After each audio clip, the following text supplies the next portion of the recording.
مستمعي الكرام، وددت أن أسمعكم في هذا المقطع الصوتي محاورة من فن الرزحة جرت بين شاعرين هما عبد الله بن عامر الغنيمي والشاعر الوالد القدير عبيد بن حمدان السالمي.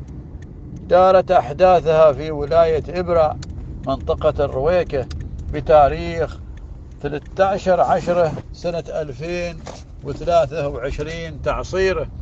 فقال الغنيمي: سميت بمن معافي سقم المبتلين، والمبتلي بسقمه أيوب وصبر، سلام الله عليكم ملتقى الحيين، سنه وعاده نلتقي طول الدهر.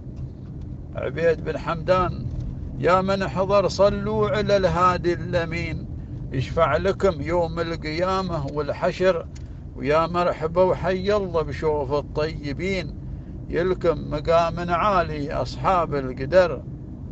الغنيمي: حازت قدم اللي بسط كف اليمين، يتعالم موجوداتهم طول العمر، والسالمي ويماعته متحفلين، لعن يكدر خاطر ضيفهم قدر.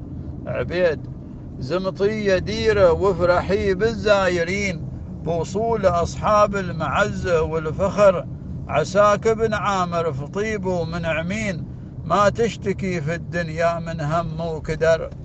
الغنيمي: أشهد عليهم متكل ما متعذرين، تقول القريحة لومتي ما تعتبر، يوم يتعاني وصحبتي من الخيرين، ما شي علوم يبنى في نعمة وشكر. وهذا ما قيل في المحاورة.